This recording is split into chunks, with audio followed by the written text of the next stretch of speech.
Hello and welcome to the Happiness Is podcast with me, your host, Bruce Aitchison from Happiness is Egg-Shaped, and we are joined with a very special guest in the name of a very special person for a cause that is very special and means a lot to you and I, definitely. And it's also for a ridiculously special event that is coming up very soon, and we hope you're going to get behind and support, or potentially you're one of the people who's jumping on a bike for All Roads Lead to Rome. That's allegedly what I'm going to be doing. I have done some training, I promise, and I'm wearing my kit, and I hope that everybody is getting excited for it. We've got the small matter of Scotland against England between now and then, but we are heading to Italy en masse in the name of Dodd1e'5 to raise awareness of MND and funds for the My Name is Dodd1e' Foundation. And why? Because we need people like tonight's guest to do the research and to keep us moving towards that ultimate goal that we are all striving for. I am joined, I think this is the first professor we've had. We have spoken to some, but the first professor who has had their own pod. It's Tom Gillingwater from Edinburgh University, the Centre for Discovery Brain Sciences, the Euan Macdonald Centre for MND Research. And what this man hasn't done in research in brain and neuroscience, I would love to know. But let's hear what he has been doing. The one and the only Prof Tom. Hello, sir. How are you? Good evening, Bruce. Very well, thank you. Thank you for having me on. Well, I'm absolutely delighted to have you. Now, you've been part of this All Roads Lead to Rome already, because some of my teammates have been to visit you at Edinburgh Uni, and you were giving them a tour around and you were giving them a bit of background. How important is it to have visitors and show them that environment and show them the work that it is you're doing? You know, it's absolutely key, because science, research, the work we do to try and find treatments for patients with MND is done by people. It's human beings who go to work every day, like everyone goes to work every day. And, you know, you can get your momentum lost a bit. You can lose the kind of pizzazz a bit. And when people come and show an interest in you and they care about what you do, they want to hear about what you do, and you can then tell them, and they can use that information to raise awareness, to understand what's going on, to try and, you know, use the funds that are raised and the awareness that's happening to genuinely find treatments that work for MND. It's a game changer. So lots and lots of people, young people in my lab who are incredibly talented scientists, they were just so excited by it. It was wonderful to see your team, and it helps us, I hope, just as much as we could help you. It's interesting you say that you go to work every day. Some people go to work every day, and at the end of the day, they can show you exactly what they've made or what they've done. And for you, a lot of your work, the results take time before you can see them. How do you keep the motivation going for you and your team? Well, when you're working to try and understand a disease like MND and you're trying to identify treatments for it, you don't have to look very far for inspiration. You know, people like Dodd1e'. I mean, a giant of a man in every way, and leaving a legacy well beyond what your average person could leave. And Dodd1e's not alone. You know, there's currently lots of other people in the media who are brave enough to be patients with MND, who are willing to tell their story, share their lives with the world. So it's incredibly motivating. And the fact that we really don't have a huge amount of options at the minute in terms of treatment, also we don't really understand the totality of the disease either, means that this is a real challenge. And that might put some people off, but for lots of scientists, we like challenges. We want to work on something meaningful, and we want to get stuck into something where we think we can make a difference. And I certainly think that MND is a disease, a condition that is very, it binds you emotionally, but it also presents a real scientific challenge for us. I wish it wasn't so complex. I wish we could find easy solutions, but as you'll be aware, Bruce, and everyone I'm sure listening is as well, it's not a low-hanging fruit. We've really got to fight to understand this disease and develop effective therapies. You put so much in one answer there, Tom, because you mentioned there about emotion and being attached to it. We I'm not sure if we've chosen, but we've become part of this MND community, and we talk about it a lot. I talk about it a lot. Directly impacted, no, but I know people who are, and obviously Dodd1e was a buddy of mine, and Euan Macdonald I know, so there is a connection, but we could have gone away and been part of something else. But this community has come together. So you're doing a job, but you're doing it with passion, motivation, the emotion. You spoke about being inspired, about motivating your team. That's so important, isn't it, to see a future in what it is you're doing? Yeah, 100%. I mean, it really is. It's a team game. It's a team sport. I mean, doing science now, it's not like the days of Isaac Newton, right? Or, you can sit under a tree, apple hits you on your bonce, and you come up with a great idea. That's not modern science. It's an incredibly complex beast. It needs teams of people with complementary skills, complementary ideas, ways of looking at problems and solving problems. And actually, it's a challenge that you want to rise to. You want to do that kind of research. The problem, of course, always is that I've got to try and recruit the best minds into my research team. But I'm competing with, even in just the area of neuroscience, there's Alzheimer's disease, there's dementia, there's multiple sclerosis. And then, you go out and you look at the cancers and the heart. There's so many areas where bright scientists can go and ply their trade and, commit a life's work to. So we have to fight our corner. We need to be visible. We need to show people that this is an exciting area to work in and that it genuinely can deliver change. And I'm an optimist. I'm not someone that thinks there's a cure 2 years away. I think that's a pipe dream. But will we have hopefully effective therapies that can at least intervene in some shape and form? Yeah, I absolutely believe we can. And it's a case of us working as fast and as hard as we can to get there, so that people like Dodd1e, their families, Euan, and lots of people living with this condition around the world now, and patients of the future who are going to develop this condition, have the best support we can give them, and that's a good thing to get out of bed in the morning for. That's an incredible answer, Tom. Thank you. You've mentioned Dodd1e's name a few times there, probably a little bit more than I have. So let's go with 2 phases of time. Let's go before Dodd1e and the foundation and what that was like for MND research and progress, and then give us a snapshot of what's happened since then. So I think if we go back, certainly, I started working in scientific research, really finished my degree and went into doing research science in 1998. And at the time, did you know about motor neuron disease? Yes, if you scratch the surface. Was it at the forefront of the public imagination? No. Was it easy to generate research funding for? Absolutely not. There wasn't an awareness. There wasn't a presence of the disease. There wasn't a critical mass of people working on it, which is what you need in any of these fields. As I say, you can't. It's not one person who's going to solve this. It's teams locally and international networks. And they were kind of forming, but it was piecemeal, and there wasn't really a kind of momentum to it. And then I think certainly in Scotland, there was a real turning point, if I may say, in 2007, when Euan Macdonald, you've already mentioned Euan, a wonderful chap, and his family, Donald, his father, gave a incredible philanthropic donation to the University of Edinburgh to establish a specific motor neuron disease research centre.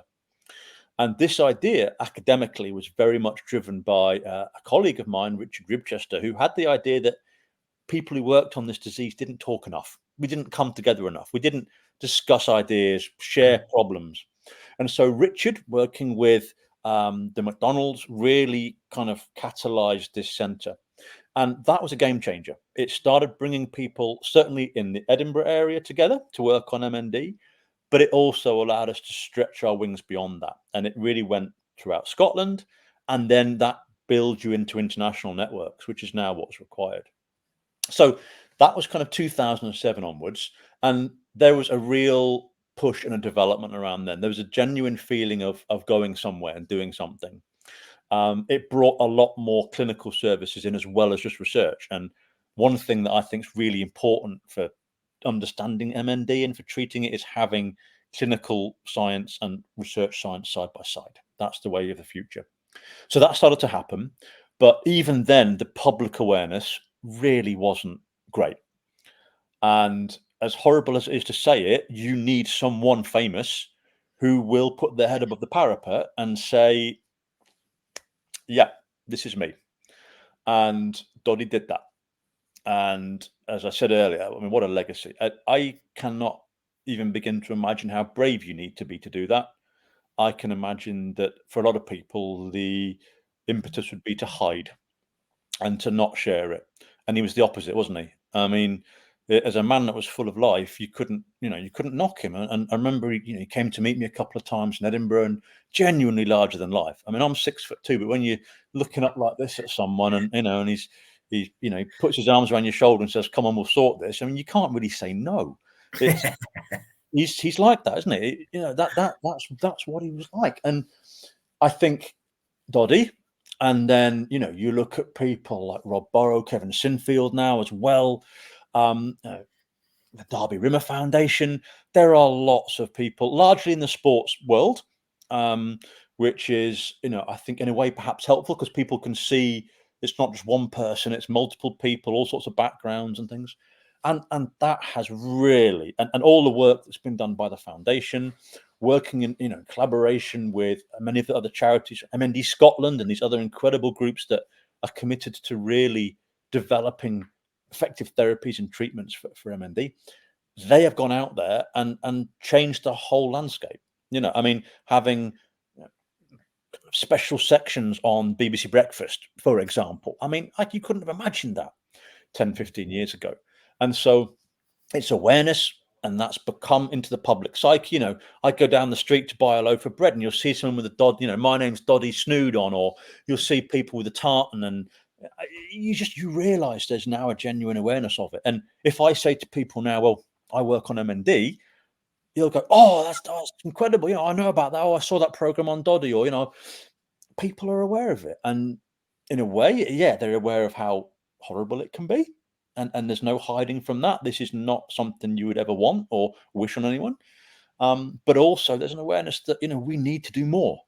The level of support that was out there for MND just pales into insignificance compared to cancer and heart disease and things. And, Dodd1e, the Dodd1e Foundation, has been a catalyst in trying to change that. Change the landscape, change the view people have, get people to commit time, resources, money. And that takes us to where we are now. And, as I look at the landscape of what's going on in the research field, there are new ideas coming through. There are clinical trials launching. There are, Scotland has one of the best clinical trial platforms, the MND Smart platform, and there are other ones, Experts ALS trial platform launching, all these terms that could seem quite scary. It's all positive. These are all things that, I think if we hadn't had that momentum from the foundation, it simply wouldn't have happened. It is that simple. It's great. I love hearing the passion and the positivity in your voice.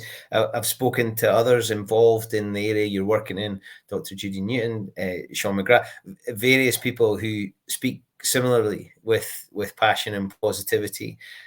That one of the big challenges that I was made aware of recently is how important it is to collaborate with others. And you mentioned that, and there are centres in Leeds, obviously, through Rob Burrow connection. Edinburgh has become, I don't know, almost like HQ, I suppose it feels like, for this. But it's important that there's collaboration, because although there's a number of different foundations and charities working towards it, it's all ultimately with the same goal, isn't it? How do you manage a situation like that? How do you manage research centres in different spaces? With an awful lot of human contact and trust. It's like I was saying, this is a human activity. Research is a human activity. You've got to build bonds. You've got to trust people you work with. They've got to trust you. You've got to be open, collaborative, share. And that is something which absolutely is happening in the MND world. it's a multinational enterprise, and there's no way of escaping that. If you just look at my own research lab, I have researchers from the UK, absolutely, but we have Taiwanese, we have Belgian, we have French, people from literally all around the world come to work in Edinburgh in my lab on this problem. And likewise, you could go to a lab in Australia and there'll be people from all around the world who have congregated to work in that lab. And then these labs need to talk to each other, and they need to share ideas, and they need to come up with, potential solutions, and, maybe say, well, that didn't work, so let's try something else. Or, oh, I found this and you found that. Let's put the two together and see if we can, 2 and 2 make 3 almost, and be better than the sum of the parts. So there's an awful lot of that going on now, and it's absolutely what the world of research is. It's a collaborative enterprise, and the more people you can get involved, the more people who are good, have got good ideas, have got good skills, the better the chances are of us developing effective therapies and understanding the disease. And that is still a challenge. Developing therapies when you really don't understand the disease is hard. And so there's a big element of pushing that side of research, which doesn't necessarily perhaps sound as exciting. It might be, well, it's not going to lead to the pill that the patients can take, but it can still be just as important because it lays the groundwork that will then lead to the subsequent discoveries, as well as all the emerging things like clinical trials now, where there are opportunities for patients to be involved with this kind of work. And, obviously we hope very much that these trials will be positive, that they will identify therapies that work. So there's an awful lot going on, but again, it's got to be collaborative. It's got to be something where you bring people together to work on the problem, and managing it is just a human exercise. It needs people like yourself, and these people at the Dodd1e Foundation, MND Scotland, MNDA, committed academics, clinicians who will go the extra yard, who will put aside their evening to help organize the next meeting that people will talk at, or who will, organize that trip to the local primary school and say, have you heard about this disease? Let's tell you about it. Let's get some awareness. And that matters, because this isn't going to be solved in the next year. I wish it was. I hope I'm completely and utterly wrong, but being realistic, that's probably not the case. So, if someone like yourself, when you're on your bike ride, goes and does a workshop in a school, there might be one kid in that class who sits and thinks, oh, wow, I want to work on that. And 10 years down the line, 15, 20 years down the line, they might be the one person that makes that big breakthrough. And that wouldn't have happened if someone like yourself, people who are, out there and willing to do awareness as well as fundraising are not doing it. And the more people we get engaged, get involved, the better. So it's an exciting time to be in MND research. I just really, we have to temper our expectations a little bit. This is not the cures around the corner. I wish it was, but it's not. But this is a time when I feel there's genuine momentum. And so people like yourselves, the funds you can raise to support it, the awareness you can raise by all your activities, this is just critical to the whole enterprise. The ecosystem of MND research is not just scientists or patients or clinicians or fundraisers. It's all of the above, plus the families, plus the public, all coming together to make a difference. And that's really where I think the more we can push that, the better things will be. Tom, it's an absolute joy listening to you. So can we look into the crystal ball then and try and give some perspective? I think that's probably, there's the hope and the optimism, of course there is, and I hope we'll never lose that, but some perspective. What could we expect to happen in the next 5 years? What would we expect in the next 10 years? I know I'm asking you almost an impossible question, but I think a lot of us began this when Dodd1e was diagnosed with we'll get a cure soon. And now speaking to people like yourselves, seeing the amount of money that it takes to make breakthroughs, this is not a short-term gig. What is a breakthrough? What does the treatment look like for someone suffering with MND? It's an excellent question, and you're right, I don't have a simple answer. I think the best I can try and explain it is to take a step back and acknowledge that MND is not one disease. every patient with MND will have often a slightly different form of it. And that might be due to different genetics, different changes in your genes that have caused the disease. It might be in the speed with which the disease progresses in a patient. There are a whole range of factors that influence this. So we are going to need something that is probably moving into an era of slightly segmenting MND patients. And for some of those patients, I think the hopes of fast appearing therapies are high. For example, if there's a very specific genetic form of MND that can be targeted with some of the technologies that are being developed, incredibly clever little molecular patches that trick genes into not doing what they are doing, and things that are game changing in the world of medicine. If they are against a specific form of MND, they might well be successful. And there's already signs of treatments, things like tofersen, something that you and your listeners may have heard of. But that is a drug that treats one really specific and small group of patients. So we might see that kind of thing speed up, and lots of these bespoke little treatments that work for specific subgroups of patients work. But I think the more general picture, in 5 to 10 years, I would hope that we can establish what I would call disease modifying therapies that may act regardless of what type of MND you have, whereby we understand enough about the biology of the body and the way that it breaks down in the disease to intervene. Now, it's not going to reverse the disease, I don't think. I think the 10-year horizon, that's off the cards to me. I think we're looking at something that will genuinely slow the progression, and it will allow patients to have a better quality of life for longer. And that's often what I hear is really most important. You sometimes set out thinking everyone's going to say, well, I want to live for 50 years more. But actually, that's very rarely what you hear. People say, do you know what? I want to be able to brush my teeth myself for longer. I don't want to have to rely on someone to lift my cup up for me. That's the stuff that the day to day in your life can matter. And that's what I hope we'll be able to develop. And in the first kind of frontier of therapies, there will be treatments that can modify the disease course and severity to make it less impactful on the patients and give them that better quality of life for longer. And I can absolutely not say that will definitely happen in 10 years. I hope it will, and there's certainly an awful lot of effort and energy going into making it happen. But as always, science she's a difficult mistress, and things that you think are going to work go horribly wrong, and then all of a sudden something pops up you've never thought of, and bingo, it works. So there'll be a huge amount of luck, unfortunately. But we've just got to give ourselves the best chance of stumbling upon these treatments, or identifying where we might be able to target. And I genuinely think that there is a big groundswell of activity in that area. So yeah, that would be my best guess, is disease modifying therapies within the next 10 years. But I would never want to promise. Yeah, I hope you get lucky, Tom. I hope you get lucky. I think with all the graft you're putting in, you deserve a bit.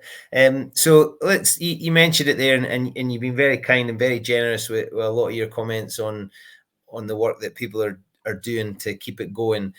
Obviously, the reason we've come into contact is because of the team that I'm part of, and we're getting on our bikes and we're heading to Rome, as there are a whole bundle of other teams, and we're going to congregate in Rome, and it'll be a wonderful thing, and the community will come together, and we'll laugh and we'll joke and we'll tell stories and we'll share a beer and we'll watch some rugby, but it's always with the purpose. And I've listened to people who have done some of these ridiculous challenges that have been associated mostly with Dodd1e'5 Foundation, but the work to try and keep this in the forefront of the media. Kevin Simfield, who seems to be able to run forever, but also to raise money, and that'll be the driving force when we find it difficult. Look, this is for something bigger than us.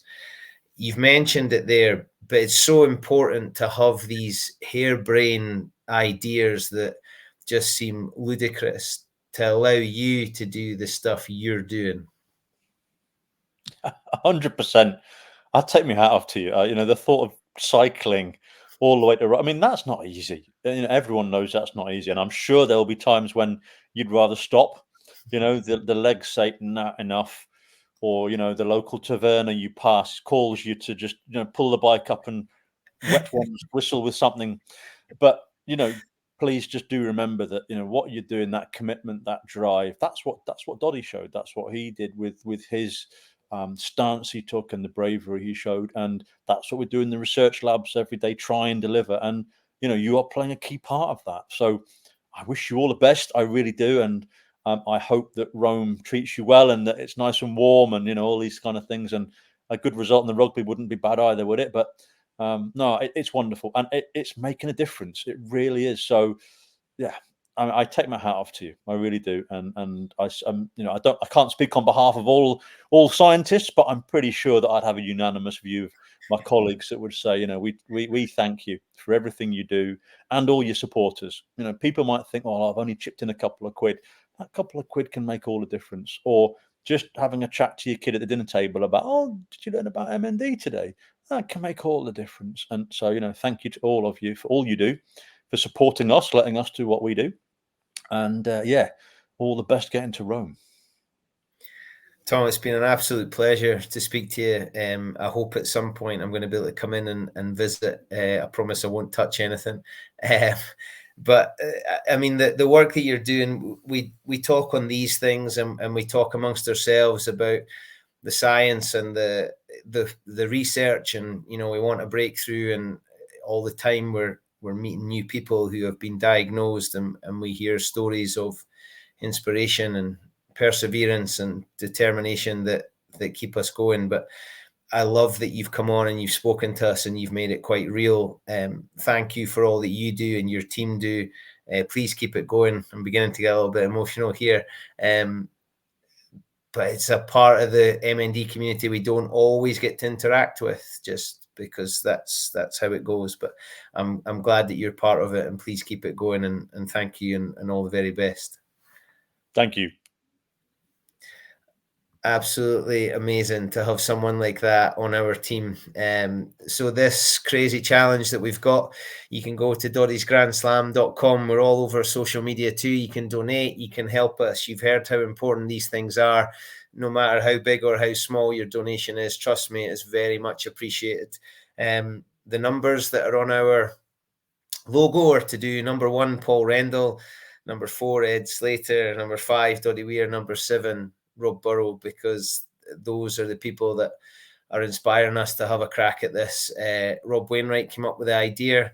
Ian Barr and Rob Boyns then took it to a whole new level and recruited a band of unbelievable humans. Trust me, the work that is going on behind the scenes to make this happen, and there's a few of us jumping on a bike to do it, but it's all part of this legacy from Dodd1e Weir to raise awareness MND and funds for the My Name is Dodd1e Foundation. If you can, please get involved. And if nothing else, just send us a good luck message and keep us going. If you enjoyed this, you can listen on Apple, Acast, Spotify, or wherever you get your podcast. You can watch on Facebook and YouTube. Be inspired, get involved, join us, jump on your bike and come along for the ride. I hope you enjoyed it. We'll be back with more before we set off, and then there'll be a whole heap of social media nonsense while we're there and in the aftermath, and fingers and legs and everything else crossed that I make it to Rome. My name is Bruce Aitchison from the Happiness Is podcast. My happiness is egg-shaped for the My Name is Dodd1e Foundation. Speak to you all very, very soon. Thank you.